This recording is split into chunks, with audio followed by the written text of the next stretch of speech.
The Arizona sun was dropping low, painting long shadows across the desert as Caleb Boone, a wandering ranch hand, tightened the reins of his mule.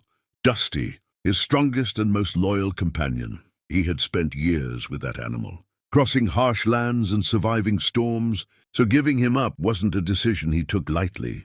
That morning, Caleb found two Apache sisters, Tala and Nayeli, hiding near the Red Rock cliffs. Their clothes were torn, their breaths sharp with exhaustion.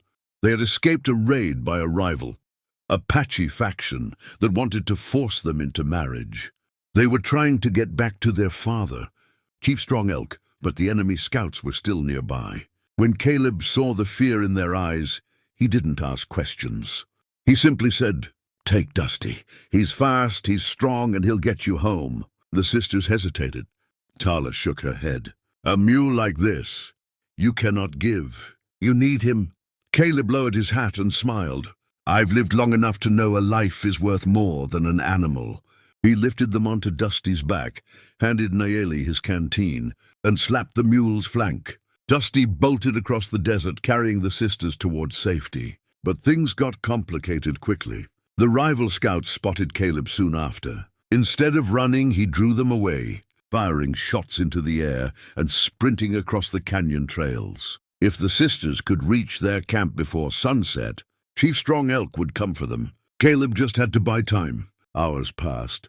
Caleb hid among the rocks, evading arrows and bullets, using every trick he knew to mislead the scouts. By late afternoon, he was bruised, dusty, and nearly out of ammunition. Then he heard it, the rhythmic thundering of hooves. From the ridge above, a tall Apache warrior appeared, silhouetted against the burning sky. His hair streamed like a black banner in the wind. In one fluid motion, he raised his spear and let out a powerful cry. It was Strong Elk. Behind him rode a line of Apache braves, fierce and swift as the coming night. Caleb stepped out with his hands raised. Strong Elk dismounted and approached him. "My daughters told me what you did," the chief said in a deep, steady voice. "You gave your best mule so they could escape. You risked your life for our blood." Caleb shrugged, though he was trembling. "Just did what was right, sir." Strong Elk placed a hand on his shoulder. "In doing that, you've earned more than thanks. You have earned friendship with our people." The chief whistled, and two braves led forward a magnificent horse, muscular, black and shimmering like obsidian. "This is Nightwind," Strong Elk said. "He is yours now, faster than any mule, and loyal only to those with a brave heart." Caleb stared, stunned. "Chief, this is too much." Strong Elk shook his head. "No, a man who gives up what he loves to save others deserves something greater in return."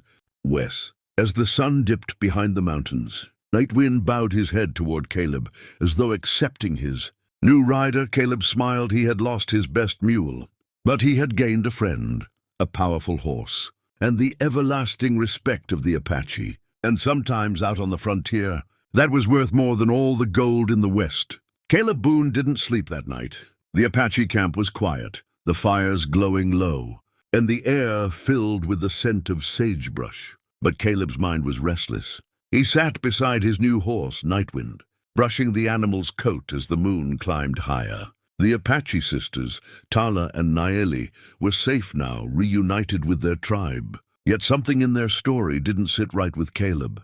They said the rival faction chased them because they refused an arranged marriage. But Caleb had seen their fear. Deeper than that, something else, something bigger was happening. Just before dawn, Tala approached him with a blanket over her shoulders. Her eyes were sharp, watching him the way a hawk watches the horizon. "You did not ask us why we were really running," she said softly. Caleb didn't lift his eyes. "Didn't think it was my place." She sat beside him. "Our father told you we were chased by men who wanted to force marriage. But that is not the whole truth." Caleb paused his brushing. "Go on."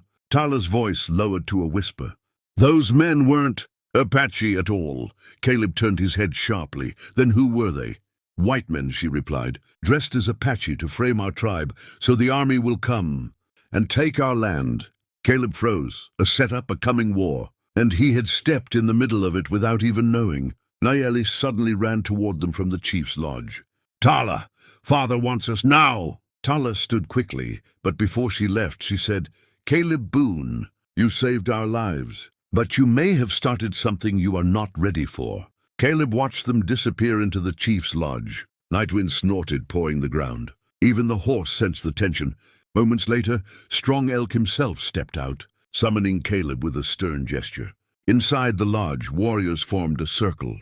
Tala and Nayeli sat behind their father, faces pale and worried. Strong Elk spoke with a voice heavy as thunder. "The men who chased my daughters. They left tracks near our border. Their horses wore army shoes." Caleb's heart sank. The U.S. Army. "What does that mean?" Caleb asked, though he feared he already knew. "It means," Strong Elk said, gripping his spear tightly, "someone wants war between the Bluecoats and my people. They want bloodshed."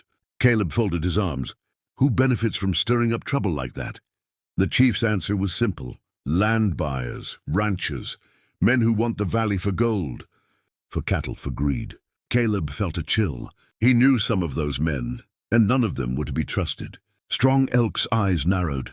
"My daughters say you can ride faster and quieter than most white men. You know the border towns. You know their ways. We need your help to find the truth."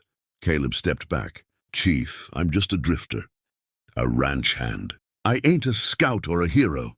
Tala's voice cut through the air. "You are the man who gave up his best mule to save us. That was no small choice." Strong Elk extended his hand. "Ride with us when the sun sets. Help us uncover the men who hide behind false paint." Outside, drums began to beat, slow and heavy. A war party was preparing. Caleb looked at Nightwind, the great black horse staring at him with expectant, burning eyes. He swallowed hard. "All right," Caleb said. "I'll ride. But if someone's trying to start a war, I'm going to find out who." Strong Elk nodded once. "Before night falls, we ride."